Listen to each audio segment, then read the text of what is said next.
Bro, we're like 2 weeks away from Tarnish Edition. I just want the new stuff to come out. So the game has a bit more of a spotlight again, man. But whatever. Max level bracket. It's foul.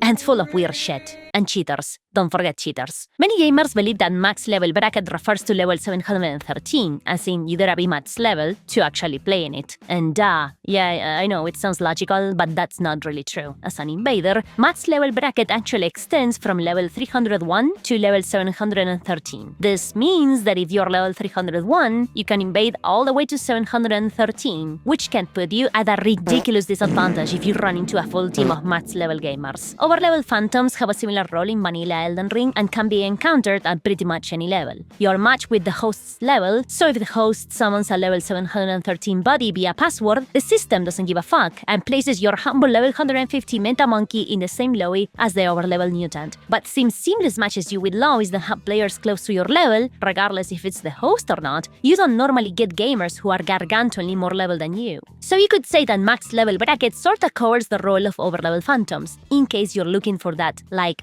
hard mode difficulty. In my case, I was. And boy, I regret it. So I wanted to share my invasions on this bracket with you, pals. But before I do, let me explain my build. We are level 301, so we got quite a few spare points. After consideration, I decided on quality plus intelligence. Quality gives me the most raw damage possible with 80 strength and 80 dexterity, and intelligence gives me access to the most powerful version of Waves of Darkness with a magic Guga. And Moonveil. Also Moonveil. Is this the best choice? I don't think so. Probably going 80 strength, 80 dexterity, and 69 arcane is the right choice. The triple scaling gives you tons of raw damage, and the arcane gives you insane bleed buildup. But honestly, I like the raw damage of quality, the possibility of using greases, because you cannot put grease on bleed weapons, and the Waves of Darkness on a magic infusion is gorgeous. So I went for that. Since I have 80 dex, I use Rakshasa's Great Katana as my main weapon because I love it. I have weapons for different situations, and I have my trusty Death Knight Twin Axes swap. Having explained all of this, let's start from the beginning. In here, I invade two guys in the Halic tree. They are both of similar level to me, so it shouldn't be much of an issue. Blasphemous Billy tries to vanish all over the war, but he forgot I'm not an NPC target dummy. I dodge that goofy ash, smack him in the back after a turn and burn, and punish the very obvious subsequent panic roll, erasing him from existence. The damage I dealt to him was because he was using Howl of Shabriri, which increases your damage but lowers your defenses. A very PvE spell if you ask me. The second guy was a similar case, only that he first learned that mashing Rivers of Blood against Rakshasas is not a good idea. Totalmente off topic, pero Rivers y Rakshasa me hacen acordar al meme ese de Daniel y de Cooler Daniel. Ya sé, soy medio autista. This one is pretty funny. I invade one guy in Mesmer's crib, but he's like all the way down, so I show him the wonderful power of the bombas.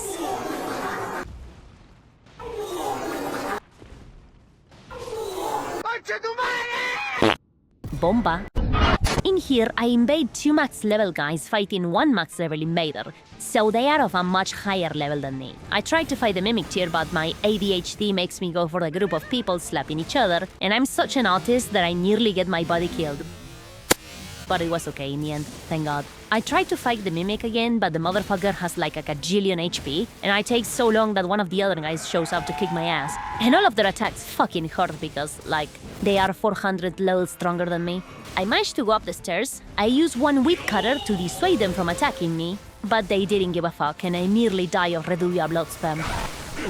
I barely managed to get away, but I heal back up and go back to the fight, where I find the Dung Eater cuck alone. Like always, they are dog shit when they are alone, so he almost dies, but his bodyguard throws a few lightning nuts at me that deal like a jillion damage, saving his ass. Story of gankers. However, the other max level ganker is vaporized by my buddy, leaving only the Omen cuck. He runs away, I do a funny mi bombo when jumping down, and after a moment, he tries to go up the pillar, and I accidentally throw my body off a ledge, Looney Tunes style.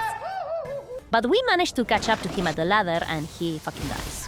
Points for the Bad Red Man team. In here, I invade two guys on top of a tower in Stormvale, and they seem to be waiting for invaders to throw them down. After all, that's a lethal fall. And it's not only them up there, they also have 2 mimic tiers, which I find really funny because the mimic outright glitches out trying to reach me, falls down, and dies a pretty goofy death. Anyway, I finally go up, use Endure to tank anything they throw at me, and jump to the other ledge for safety. The tanky mimic tier falls to the middle of the section because, duh, they are stupid, and I throw a bomba, which causes the tanky guy to fall down and die. And not even 3 seconds after that, the other guy disconnects, giving me the win. Tremendous display of bravery from the max level guy, ladies and gentlemen. Speaking of bravery, I invaded 2 big boys in Mesmer's crib. When I found them, one of them seemed to be AFK, so naturally I took my opportunity to send him back to the loading screen. Another guy attacked me from behind with Malenia's Asha War, but I managed to dodge. And good thing I did because he's nearly level 600. That shit would have hurt a lot. But after he finishes the attack, he for some reason gives up. I suppose he didn't want to fight the evil bandred woman alone. But anyway, if it's death what he wants, I shall grant it to him. GGWP, very fun fight. In this one, I find 2 gamers who are kind enough to want to duel me one at a time. A rare occurrence, but a welcomed one. But anyway, we start dueling and he's using backhand blades with blind spot. So I switch to Guga with Storm Stomp to counter that. We keep fighting, but things get a bit laggy. And the duel becomes a not-so-duel after he drinks some juice. Not very duelist-like. So anyway, we keep fighting a bit more, and I get hit by the laggiest golden crux you will ever see.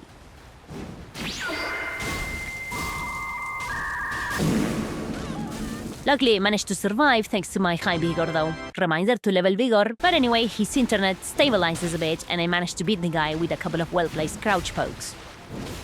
On to the jar guy. Oh, yeah.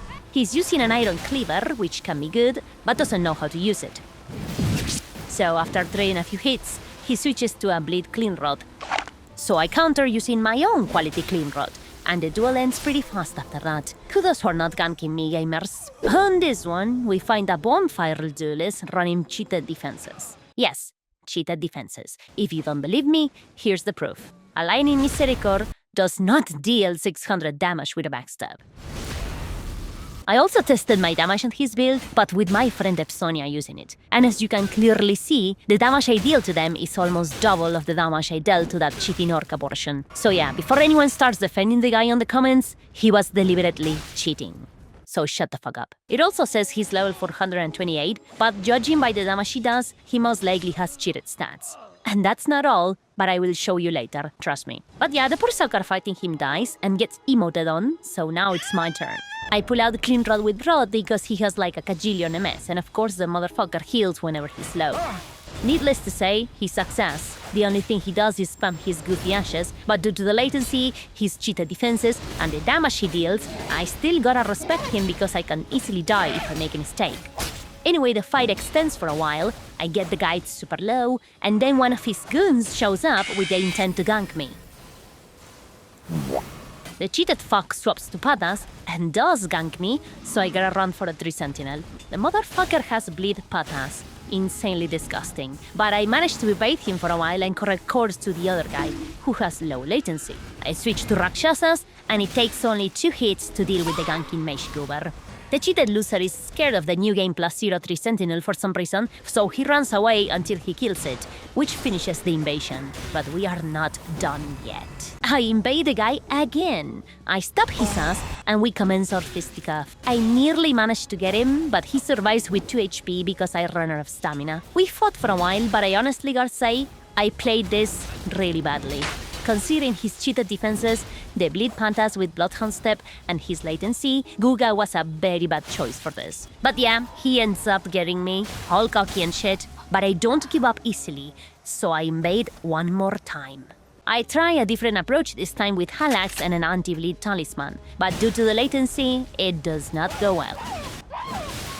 A friend of the guy also enters the world, and I don't trust this guy will not gank me, so I run away. Also, as an observation, I noticed that this guy has infinite items, and probably infinite mana as well. Notice how he uses more than 5 Dragon Communion harpoons, when you can only carry 5 at a time.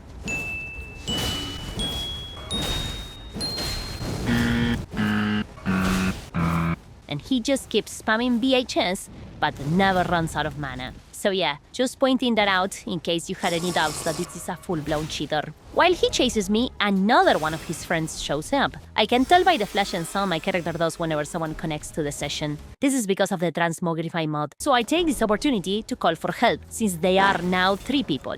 Once in the gatefront ruins, I recover and fend off the cheater with Halax, while I await for the cavalry to come to my rescue. However, the wrong cavalry shows up in the form of a brain-dead mutant riding a horse, so I gotta bounce and make some distance.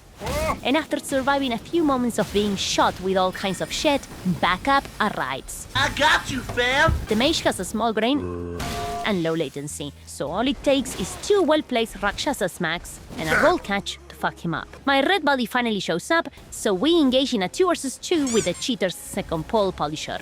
Opportunity I take to quickly dispose of the Guzzler because he has low latency and the dexterous skill of a boulder.